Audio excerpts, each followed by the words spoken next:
Welcome students, welcome to AIR Gurukul. My name is Rohit Shrivastava और इस session में हम लोग फ्रिक्शन ऑन इंक्लाइन अप पढ़ेंगे। Okay, so let's begin the session. तो देखो, हमें एक क्वेश्चन दिया हुआ है। ये इंक्लाइन प्लेन दिया हुआ है जिसमें इंक्लाइन प्लेन 30 डिग्री का एंगल बना रहा है हॉरिजॉन्टल से, ठीक है, जिसके ऊपर एक 2 kg का ब्लॉक रखा हुआ है और उस पर एक फोर्स लग रहा है P इंक्लाइन के ही डायरेक्शन में ऊपर की ओर, और इस 2 kg में जो एक्सेलरेशन है वो A है, वो भी ऊपर की ओर ही है। ठीक है, तो पूछा क्या गया हुआ है। अच्छा, A की वैल्यू दी हुई है यहाँ पे 2 मीटर पर सेकेंड स्क्वायर।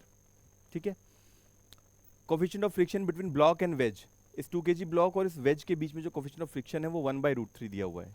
यहाँ पर जो म्यू है ये 1/√3 है। ठीक है, फाइंड P, हमें P की वैल्यू फाइंड करनी है।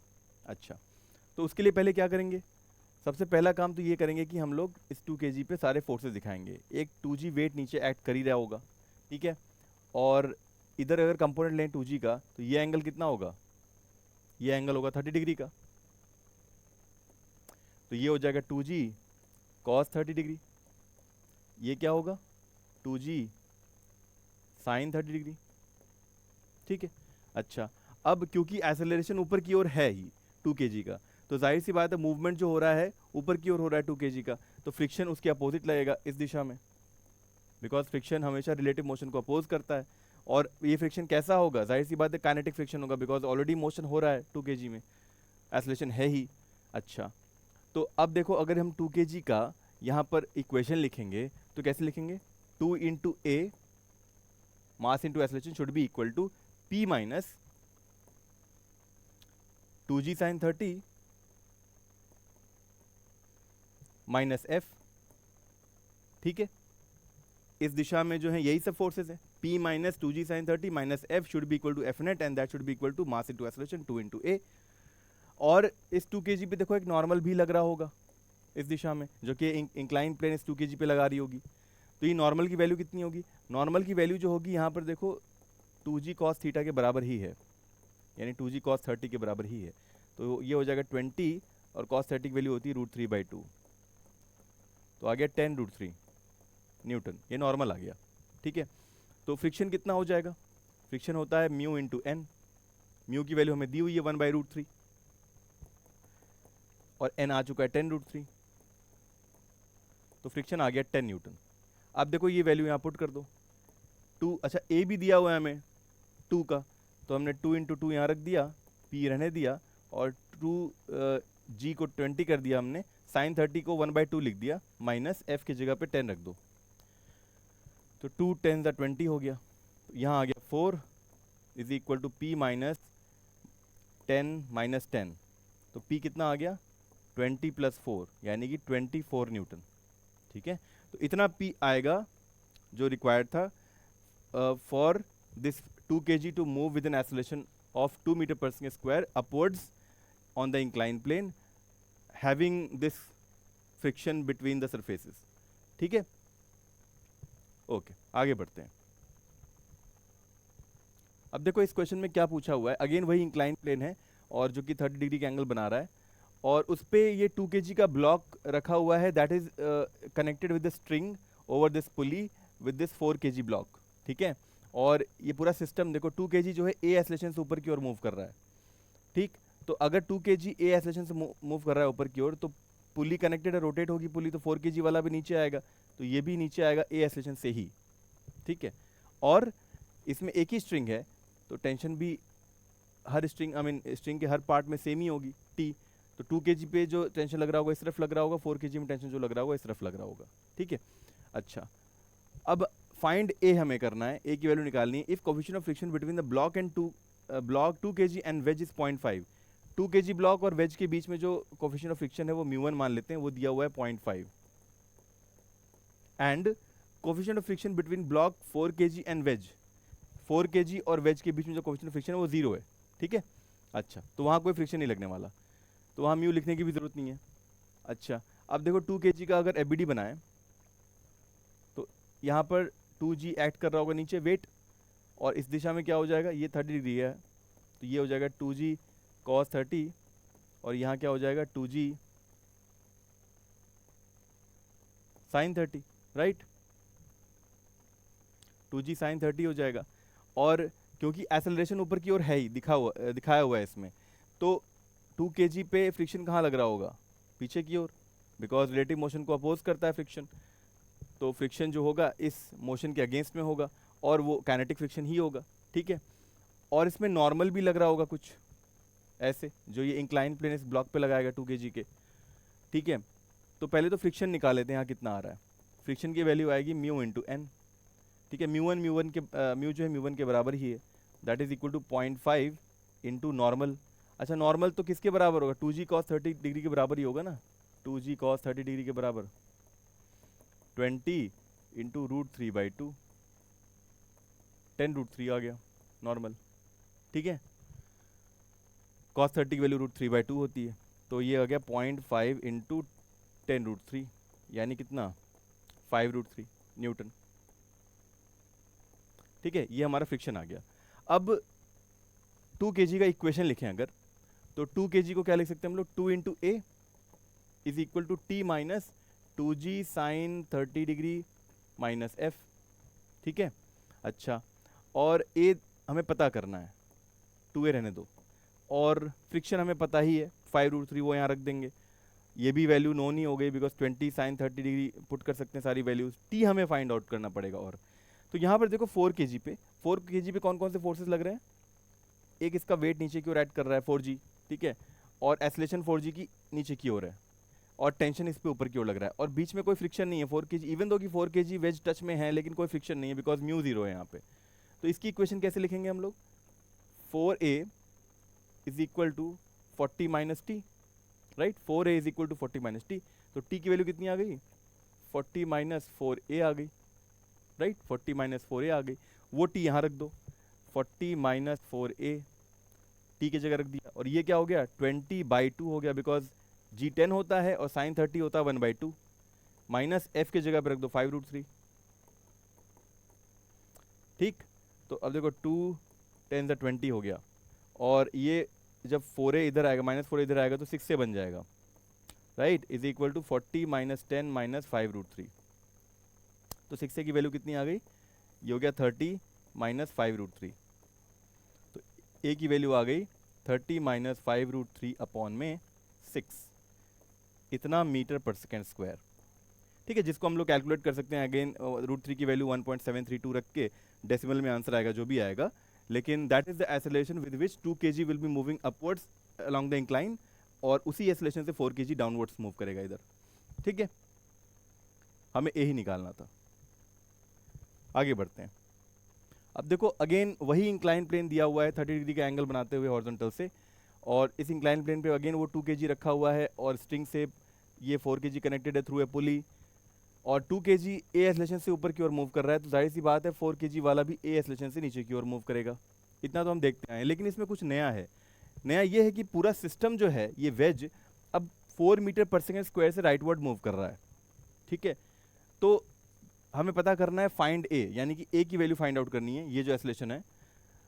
If coefficient of friction between block 2 kg and wedge, 2 kg और वेज के बीच में जो कोफिशिएंट ऑफ फ्रिक्शन है वो दिया हुआ है 0.5, तो म्यू1 को मान लेते हैं 0.5, and coefficient of friction between block 4 kg and wedge, 4 kg और वेज के बीच में जो कोफिशिएंट ऑफ फ्रिक्शन है वो 0.4 है, तो इसको नाम दे देते हैं म्यू2, और म्यू2 कितना दिया हुआ है 0.4, ठीक है। ये दोनों चीज़ें दी हुई, पिछली बार यहाँ पर ये सरफेस स्मूथ था, म्यू 0 था, यहाँ पर म्यू2 है कुछ 4 kg और वेज के बीच में जो कि 0.4 दिया हुआ है, ठीक है। ये सब चेंजेस हैं, और पूरा system 4 metre per second square से मूव भी कर रहा है।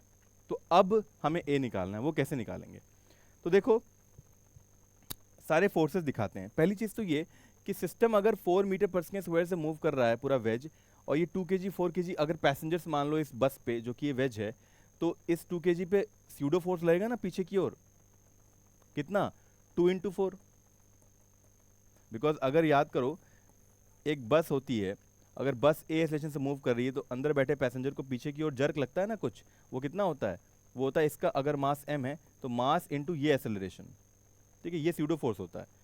तो यही इस 2 kg पे स्यूडो फोर्स लग रहा है, 2 इसका मास इंटू में ये 4, ठीक है, इतना न्यूटन, और इस 4 kg पे भी स्यूडो फोर्स लगेगा कुछ, कितना 4 इंटू 4, ठीक, ये चीज़ हमें समझ में आ गई स्यूडो फोर्स के बारे में। अब एक बार 4 kg का एबीडी बना लेते हैं फटाफट। तो 4 kg पे एक 4g वेट नीचे की ओर ऐड कर रहा है, एक टेंशन ऊपर की ओर ऐड कर रहा है। देखो टेंशन यहाँ पे है, टेंशन यहाँ पे, बिकॉज स्ट्रिंग सेम है ना, तो टेंशन ऐसे होगी। तो 4 kg पे टेंशन ऊपर की ओर है, 4g वेट नीचे की ओर ऐड कर रहा है, और एसेलरेशन नीचे की ओर है। अब क्योंकि एसेलरेशन नीचे की ओर है 4 kg की, तो फ्रिक्शन कैसे लगेगा? ठीक है, इसको F2 नाम दे देते हैं। तो फ्रिक्शन जो लगेगा 4 kg पे वो F2 लग रहा है, वो ऊपर की ओर लगेगा, बिकॉज मोशन नीचे की ओर हो रहा है, और ये जाहिर सी बात है काइनेटिक फ्रिक्शन होगा। ठीक है, और स्यूडो फोर्स भी लग रहा है 4 × 4 यानी कि 16 न्यूटन का इस तरफ 4 kg पे। अच्छा, अब क्योंकि 4 kg ने किसी फोर्स से पुश किया इस वेज को इधर, तो वेज भी तो रिएक्शन फोर्स लगाएगी, पुश बैक करेगी 4 kg को, तो रिएक्शन फोर्स लगा दिया लेट्स सपोज R 4 kg पे वेज ने। ठीक है, तो R की वैल्यू क्या हो गई? देखो R की वैल्यू 16 हो गई। कंपेयर करो, right word force left word force. ठीक है, और फ्रिक्शन की वैल्यू कितनी हो जाएगी तब? μ2 इंटू R, बिकॉज R ही जो है नॉर्मल है यहाँ पे, और फ्रिक्शन क्या होता है? म्यू इंटू नॉर्मल होता है। तो μ2 कितना हो जाएगा? देखो μ2 दिया हुआ है यहाँ पे 0.4, और R की वैल्यू 16 है, तो ये कितना हो गया? 6.4 न्यूटन, बिकॉज 16 4 64 होता है, तो 6.4 न्यूटन हो गया F2 फ्रिक्शन। ठीक है, अब अगर हम लोग 4 kg की इक्वेशन लिखें तो कैसे लिखेंगे? That will be 4 into a, नीचे की ओर है ना, 4 into a, that will be equal to 40 minus T minus F2। ठीक है, F2 6.4 है, तो 4a is equal to 40 minus T कितना है? टी हमें अभी नहीं पता, चलो टी को छोड़ देते हैं ऐसे ही, और F2 को 6.4 रख देते हैं यहाँ पे। ठीक है, अच्छा अब देखो 2 kg के लिए एबीडी बनाओ। 2 kg के लिए एबीडी बनाओगे तो यहाँ पर 2g नीचे की ओर ऐड कर रहा है, और यहाँ पर हो गया 2g cos 30, और इधर हो गया 2g sin 30। ठीक है, टेंशन ऊपर लग ही रहा है। अब क्योंकि एसलेशन ऊपर की ओर हो रहा है, ये दिखाया हुआ है क्वेश्चन में ही, 2 kg का एसलेशन ऊपर की ओर हो रहा है, तो फ्रिक्शन कहाँ लगेगा? इधर लगेगा। इसको F1 नाम दे देते हैं, फ्रिक्शन जो 2 kg पे लग रहा है। ठीक है, तो अब देखो यहाँ पर एक नॉर्मल भी लग रहा होगा, जो इंक्लाइन प्लेन इस 2 kg पे लगा रही होगी, उसको N नाम दे दिया हमने। तो अब देखो यहाँ पर 2 kg पे ये 8 न्यूटन का स्यूडो फोर्स इधर लग रहा था, तो इसके भी कंपोनेंट होंगे। ठीक है, हॉरिजॉन्टल वर्टिकल में। तो अब क्योंकि ये 30 डिग्री था, ठीक है, एक बार को कलर चेंज करते हैं, ये 30 डिग्री था ना, और ये भी 30 था, ये 30 था, तभी 2g cos 30 लिया था हमने, तो ये 90 माइनस 30 होगा, और ये 30 हो जाएगा। ठीक है, यानी कि 8 का कंपोनेंट जो इधर आएगा वो कितना आएगा? 8। देखो अगर 2 kg का हम लोग फोर्सेस दिखाएं तो 8 ऐसे लग रहा है, ठीक है, और ये एंगल जो है 30 है, तो ये क्या होगा? 8 cos 30 हो गया, और इधर क्या हो गया? 8 sin 30 हो गया, और नॉर्मल ऐसे लग ही रहा है। ठीक है, इधर टेंशन लग ही रहा है। ठीक है, और इधर क्या लग रहा है? 2g यानी कि 20 cos 30। कोई फोर्स छूट तो नहीं रहा? अच्छा, एक छूट रहा है 2g sin 30 वाला, वो भी इधर ही लग रहा है, 20 sin 30, राइट? हो गए सारे फोर्सेस, 20 sin 30 इधर, 20 cos 30 इधर, 8 इधर, 8 की कंपोनेंट ले ली हमने, 8 cos 30 8 sin 30, नॉर्मल लग रहा है और टेंशन लग रहा है। अब इक्वेशन लिखते हैं इसकी। तो इक्वेशन क्या आएगी? देखो नॉर्मल की वैल्यू जो होगी that should I mean normal plus this value should balance this one ना, तो इससे हम लोग देखो μ1 0.5 था और μ2 0.4 था। ठीक है, यहाँ पे लिख दिया। अब कंपेयर करते हैं, तो n प्लस 8 sin 30 हो गया 8/2 should be equal to this 20 √3/2, because cos 30 √3/2 होता है। ये क्या हो गया? 10 √3 हो गया, और ये हो गया 4, तो n की वैल्यू कितनी आ गई? 10 √3 माइनस 4। अच्छा, ये होता है 1.732, तो ये जाएगा 17.3 माइनस 4, करीब करीब जो आ जाएगा 13.3 न्यूटन आएगा। ठीक है, ये नॉर्मल आ रहा है हमारा, जो 2 kg पे लग रहा है। ठीक है, after adding this pseudo force का कंपोनेंट लेने के बाद जो नॉर्मल आ रहा है फाइनली वो इतना आ रहा है। तो फ्रिक्शन, अच्छा फ्रिक्शन भी लग रहा है ना F1, वो हम मिस कर रहे थे।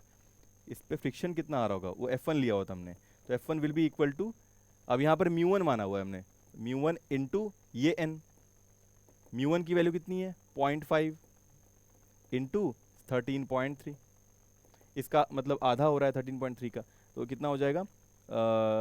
2 6 12, और 13 आ रहा है, तो फिर 2 6 12, करीब करीब 6.6 न्यूटन। ठीक है, तो इतना F1 आ गया हमारा। ठीक, अच्छा अब अगर इसकी इक्वेशन लिखें हम लोग, तो इसकी इक्वेशन कैसे लिखेंगे? 2 into a, 2 into a is equal to T minus, इसी डायरेक्शन के सारे फोर्सेस चाहिए, टी माइनस, देखो कौन कौन से फोर्सेस हैं, T minus F1 minus 8 cos 30 minus 20 sin 30, T minus F1 minus 8 cos 30 minus 20 sin 30, जो कि हो जाएगा 20/2 यानी कि 10 सिंपली। ठीक है, अब दो इक्वेशन में मिल गई, एक इक्वेशन ये है और एक इक्वेशन ये है, इन दोनों को हमें बस सॉल्व करना है और हमें आंसर मिल जाएगा। ठीक है, तो यहाँ पे सॉल्व करते हैं, इक्वेशन को उतार लें। इक्वेशन है कितनी? 2a is equal to T minus F1, T minus F1 minus 8 cos 30 degree यानी 8 √3/2 माइनस 10 ना, माइनस 10। ठीक है, और दूसरी इक्वेशन क्या थी? 4a is equal to 40 minus T, 4a is equal to 40 minus T minus 6.4। ठीक है, अच्छा ये हो गया 4√3। ठीक है, और F1 भी हम निकाल चुके हैं बाय द वे, F1 आया 6.6 न्यूटन, तो F1 की जगह पे हम लोग 6.6 न्यूटन भी रख सकते हैं। 2a is equal to T minus 6.6 minus 4√3 minus 10। ठीक है, अच्छा अब देखो अगर इस पूरी इक्वेशन को 2 से मल्टीप्लाई कर दो तो इससे इक्वेट भी कर सकते हैं हम लोग, तो ये हो जाएगा, अगर 2 से मल्टीप्लाई कर देते हैं, ये हो गया 4a।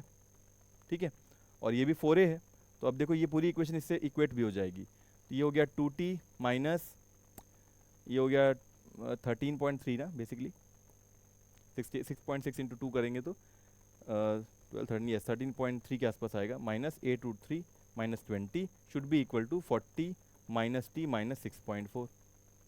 ठीक है, अच्छा अब ये t और ये 2t एडअप हो जाएंगे, 3t हो गया। ठीक है, और बाकी सारे टर्म्स हमें बस अरेंज करने हैं, तो ये 40 है, ये 20 हो गया 60, और ये दोनों टर्म्स एडअप, आई मीन यहाँ ऐड होंगे, वहाँ जाके एडअप ही हो जाएंगे। कितना हो जाएगा ये? अच्छा बाय द वे देखो, ये हो जाएगा 1.7 इंटू 8, 1.7 इंटू 8 की वैल्यू करीब करीब आएगी 756 5, और ये हो गया 13.6 ना, 756 5 और 8 1 8, 8 प्लस 5 हो गया 13.6, तो 8√3 हो गया 13.6। ठीक, 13.6 प्लस 13.3 हो गया 26.9, ये दोनों एडअप हो गया आ गया 26.9। ठीक है, बचा क्या? ये 6.4 बच रहा है, तो क्योंकि हम इसको राइट हैंड साइड में लेके आए हुए हैं, ठीक है सबको, और यहाँ माइनस 6.4 है ही ऑलरेडी। ठीक, तो इसकी वैल्यू कितनी हो गई? 60 ऐड कर दो, ये हो गया 86.9 माइनस 6.4, ये हो गया 5, ये हो गया 0, 80.5। ठीक है, फाइनली 80.5 को हमने 3 से डिवाइड करना है, तो टेंशन की वैल्यू आ जाएगी करीब करीब 3 to the 6, और 20 से डिवाइड करेंगे तो 3 6 the 18, फिर 20। ठीक है, 3 to the 6 हो गया 20, 3 6 the 18 और 25 एक्चुअली आएगा, 3 8 24, तो इतना आ रहा है टेंशन हमारा 26.8 न्यूटन। तो हमें एक्सेलरेशन निकल जाएगा, कोई भी वैल्यू से उठा लो, इसी से उठा लो, तो यहाँ से हम लोग 4a is equal to 40 minus 26.8 minus 6.4 रख के a निकाल सकते हैं। इसकी वैल्यू आ जाएगी 40 माइनस करीब करीब 12, 1 और 27 प्लस 6 हो गया 33.2 अपॉन में 4। ठीक है, तो ये हो गया करीब करीब 6.8 ना बाई 4, तो इसको हम लोग सॉल्व कर सकते हैं, एग्जैक्ट वैल्यू भी आ जाएगी एक्सेलरेशन की। तो इतने मीटर पर सेकेंड स्क्वायर से ये ब्लॉक 2 kg का मूव करेगा अपवर्ड और 4 kg का नीचे की ओर मूव करेगा उसी एक्सेलरेशन से। ठीक है, तो ये थोड़ा सा कॉम्प्लिकेटेड क्वेश्चन था because of this 4 metre per second square से जो वेज मूव कर रही थी, स्यूडो फोर्स जो ऐड किया था हमने उसकी वजह से। अब आगे बढ़ते हैं, इसमें पूछा हुआ है find a if coefficient of friction between block 2 kg and wedge is 1/√3। तो सिस्टम वही है, ये 30 डिग्री का एंगल है इंक्लाइन प्लेन का, और 2 kg ब्लॉक जो है अब ए एक्सेलरेशन से मूव कर रहा है, और ये स्ट्रिंग सेम है, यू कैन सी ये दोनों पुलीज के ऊपर जो स्ट्रिंग जा रही है ये सेम है, तो इन सब में टेंशन सेम होगा हर जगह, राइट। ये डायरेक्शन हो गई टेंशन की। और इस पुली पे देखो तो यहाँ पर ये टेंशन जो होगा कितना होगा, इन दोनों के सम के बराबर होगा 2t, ठीक है। इस 4 kg पे जो टेंशन होगा वो 2t होगा। अच्छा, और ये 4 kg पे जो वेट लग रहा है वो 4g लग रहा है, ठीक है। और 4 kg और वेज में कोई कांटेक्ट नहीं है, तो इनके बीच में कोई फ्रिक्शन का सवाल नहीं उठता। हाँ, लेकिन coefficient of friction between block 2 kg और वेज के बीच में जरूर दिया हुआ है म्यू 1/√3, ठीक है। तो हमें क्या निकालना है, ए निकालना है, एक्सेलरेशन की वैल्यू कितनी होगी, ठीक है। तो चलो एक काम करते हैं इसमें भी, क्योंकि 2 kg ए एक्सेलरेशन से ऊपर बढ़ रहा है, तो ये पुली कितने एक्सेलरेशन से नीचे जाएगा इसको समझने की जरूरत है, यहाँ कंस्ट्रेंट का हमें हेल्प लेना पड़ेगा। देखो अगर एक काम करो, 4 kg को x डिस्प्लेस ऊपर करो, तो ये पुली भी x डिस्प्लेस ऊपर हुई, तो कितना स्ट्रिंग खाली हुआ, यहाँ से x 2x, और यहाँ पर वो 2x ऐड अप हो जाएगा, ठीक है। तो यहाँ 2x डिस्प्लेसमेंट हो जाएगा। अगर इसको x डिस्प्लेस करते हैं तो यहाँ 2x डिस्प्लेस कर रहा है 2 kg वाला, तो यानी कि अगर x का डबल डिफरेंशिएशन करते हैं तो यहाँ एक्सेलरेशन आ जाएगा, और यहाँ भी एक्सेलरेशन आ जाएगा, और यहाँ अगर a एक्सेलरेशन आएगा तो यहाँ 2a एक्सेलरेशन आएगा, ठीक है। लेकिन क्योंकि टेंशन इस तरफ है और 2 kg पे और कोई फोर्स नहीं है जो एक्सेलरेशन ऊपर की ओर दे पाए, ठीक है, तो हम लोग क्या मानेंगे कि एक्सेलरेशन एक्चुअली में ऊपर की ओर है, तो इसका एक्सेलरेशन हम लोग 2a लिखेंगे। ये वाला एक्सेलरेशन भूल जाओ अभी के लिए, ठीक है। बेसिकली 2 kg का एक्सेलरेशन जो हो रहा है 2a इधर हो रहा है, और 4 kg का एक्सेलरेशन इधर हो रहा है a नीचे की ओर, ठीक है। अब प्रोसीड करते हैं हम लोग। तो अब अगर हम लोग 2 kg के सारे फोर्सेस दिखाएं, तो इधर 2g है, इधर क्या कंपोनेंट हो गया 2g cos 30, इधर क्या कंपोनेंट हो गया 2g sin 30, ठीक है। अच्छा, टेंशन ऊपर लगी रहा है, और 2a हमने एक्सेलरेशन ऊपर दिखाया हुआ है, यानी कि 2 kg का मोशन ऊपर हो रहा है, तो फ्रिक्शन कहाँ लगेगा, इधर लगेगा, ठीक है।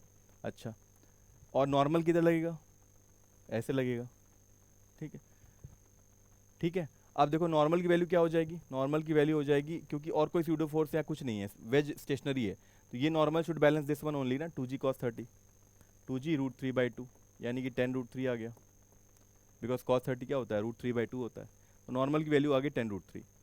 और फ्रिक्शन देन कितना हो जाएगा, म्यू टाइम्स एन, म्यू कितना है 1/√3 इंटू 10√3, यानी कि फ्रिक्शन आ गया 10 न्यूटन, ठीक है।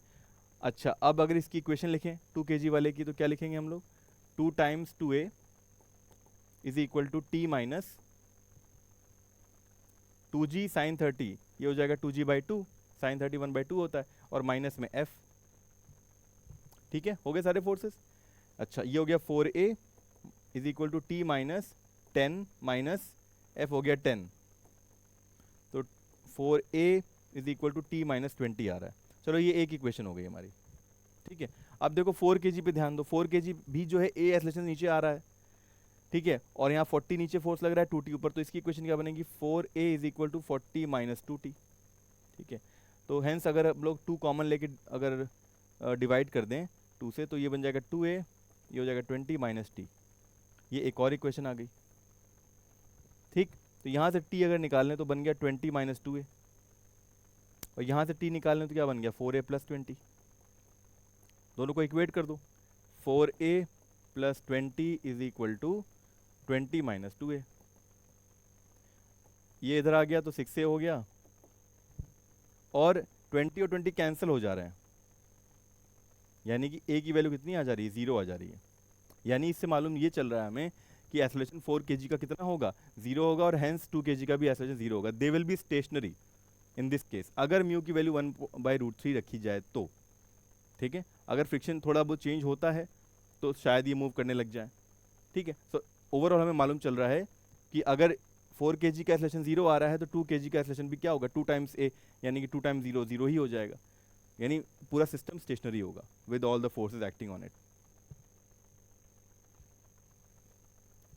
और इसी के साथ ये सेशन कंप्लीट होता है स्टूडेंट्स, तो अगले सेशन में फिर मिलेंगे एक नए टॉपिक के साथ। Until then keep learning and keep having fun with physics. Thank you very much.